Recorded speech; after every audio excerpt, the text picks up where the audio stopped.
Hi, my name is Steven and welcome back to my channel, and today I'm going to be talking to you about the 5 ways I remove clutter from my life. Removing clutter from your life can be a transformative and liberating experience. Both physically and mentally, it has a lot of benefits to your overall well-being. This clutter can manifest in different forms: physical, digital, and even mental.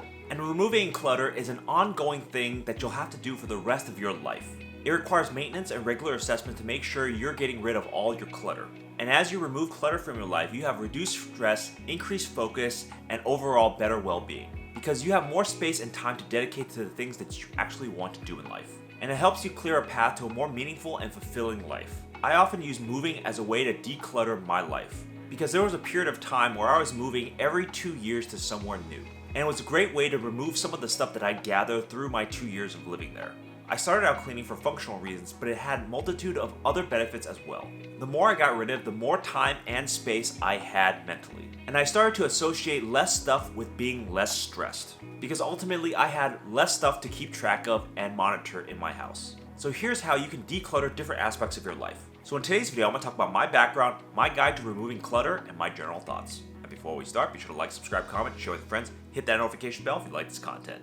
And let's go. As a child, I didn't have a lot growing up, so I was a pack rat. I kept everything. And that meant I held on to things and toys long after I had any use for them. As time went on, I just started to gain more and more stuff without throwing any of it away. I eventually accumulated so much trash that I didn't have anywhere else to put it. There was many times my parents had to help me to get rid of stuff I had. Although now that I look back, I realize that this was an emotional response to my lack of having stuff. And I've slowly worked through that over the years to get better and not accumulating stuff in the first place. But I also come to understand that removing physical stuff also improved my mental clarity. With fewer possessions, I found myself with more time and space to do other things in my life. And I found my life to be more spacious of other things that weren't necessarily possessions. The connection between minimalism and mental clarity was more apparent to me than ever before. Because when you shed the things that don't make an impact in your life, you make time and space for things that do.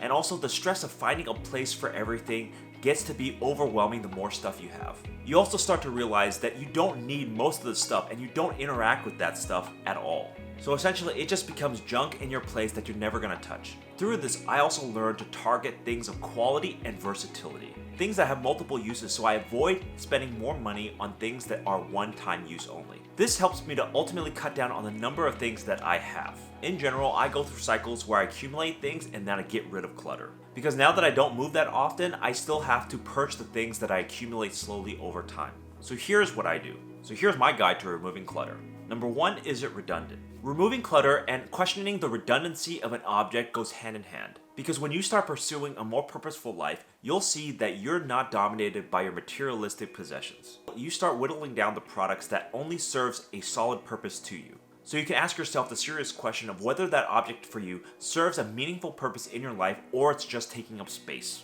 And if you have multiples of one thing, ask yourself if you really need more than one of it. Because depending on how often you use it, you might not need it ever.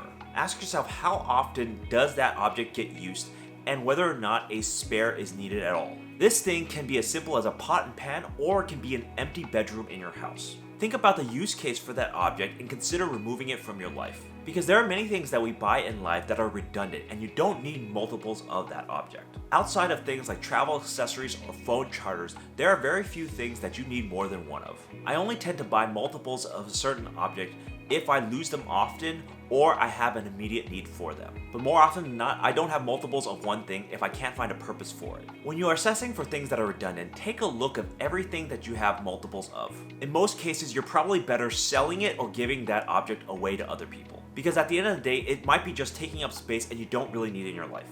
So find things that you have a lot of and seek to get rid of that clutter.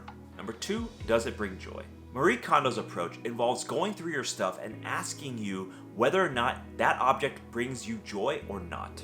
And if it doesn't spark joy, then let that object go. Give it away or throw it in the trash. At first, I thought this was a joke or something unserious about removing clutter from your life. But the more I use this tool, I realize its importance in our lives to remove clutter. Because many things in life that I have don't bring me joy, or the joy has been long gone. That means I can safely remove that clutter from my life. When I started to do this in the pandemic, I realized that I had a lot of clutter just lying around that doesn't spark joy in my life. Only a true handful of things spark joy and remain in my possession. Taking a look at what sparks joy in your life is fairly easy. Does that object elicit an emotional response from you? If you feel nothing or neutral, then that means it's not sparking anything in you. You might be okay with getting rid of that particular possession, because things in our life should make us happy and should serve a purpose or function in our lives. So if it doesn't bring you joy, assess its functionality. It may have another purpose, otherwise you're good to get rid of it. Number 3, will I miss it? When embarking on my decluttering journey, I ask myself, will I miss this particular object? And this question serves as a guiding principle for me to keep an object or get rid of it. Much like will it spark joy, will I need it is more functional based. And it can help you determine which things to keep and which to let go, because that object can contribute to a more streamlined and intentional life for you. Of all the things that I own, I only interact with 1% of it on a daily basis. The rest of the things I just have in storage that doesn't see the light of days for perhaps years. This means that most of the objects in my life are forgotten and they're just waiting for it to be unboxed or opened at one point in the future. And that's a fantastic waste of space to just store that object for it never to be used. The best examples of this are college textbooks or things from my childhood. I rarely interact them nowadays. And even seasonal things like kayaks and snowboards, I only interact with once or twice a year. Most of the time it's just sitting around, but at least the seasonal things does have a purpose in my life.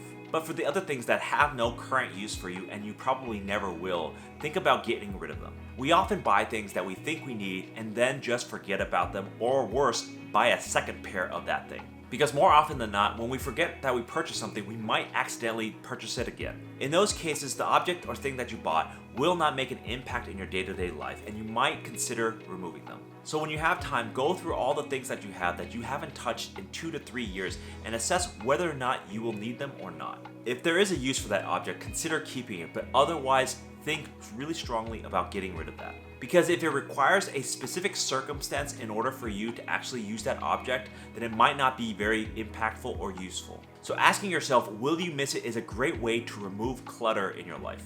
Number 4, emotional bonds. Removing clutter, especially with items that have emotional bonds to you, can be especially difficult. It's a challenging process, but it can be very rewarding to you. Removing items that have a personal connection to you might be quite painful. But do recognize that some items do have emotional attachment to us, and it's much harder to get rid of that object. These emotions can be from nostalgia or sentimentality of that object, or that object has a long history within your family, and you often have strong memories of that particular object. But if that object doesn't have any more current use for it, then consider getting rid of it.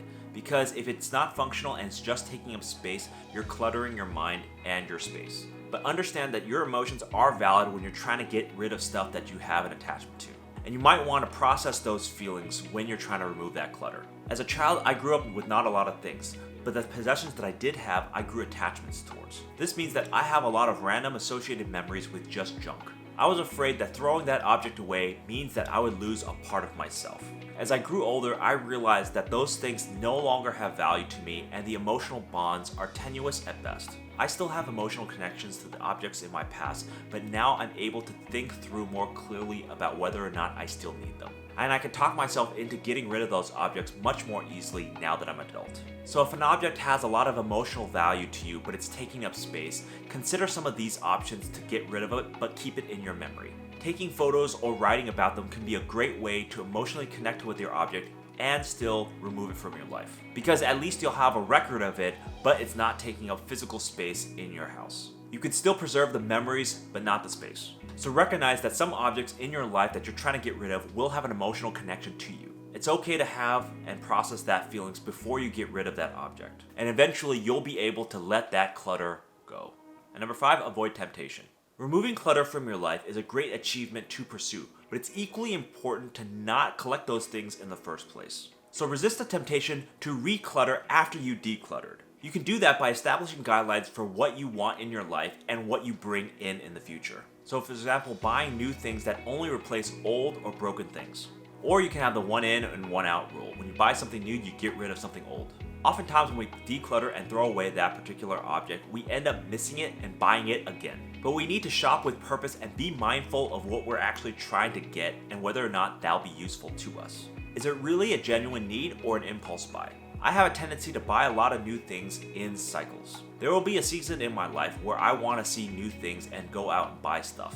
When I'm in those times, I try to delay gratification and sleep on it as much as I can before purchasing that object. I take a hard look at my life and whether or not I really need that thing, or if it's just me going through another cycle. I'm not perfect all the time, but I don't end up buying everything that I want. And in the end, that saves me money and time in the future. So by adopting these strategies, you can avoid the temptation of cluttering up your space in the first place. Resist that temptation to accumulate more possessions. Nobody is perfect, but also recognize when you're in that phase of accumulation. And each time you do, you'll have a better understanding and hopefully resist the next cycle. So be mindful of the next purchase to avoid clutter in the first place.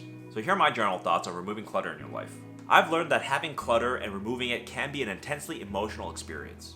The things that we own are in many ways a reflection of our own mental state at the time. If we remove clutter, intentional or not, we may feel that we're losing a part of ourselves. And it will never feel whole unless we have that in our possession for the rest of our lives. This is a mental trap that we all can find ourselves in when we're trying to remove something from our lives. As a child, I definitely felt this way, and ultimately it took a long time for me to get out of that mindset. I had to convince myself that hoarding objects wasn't the way or path to go. And over time, I got healthier and formed better attachments to possessions in my life.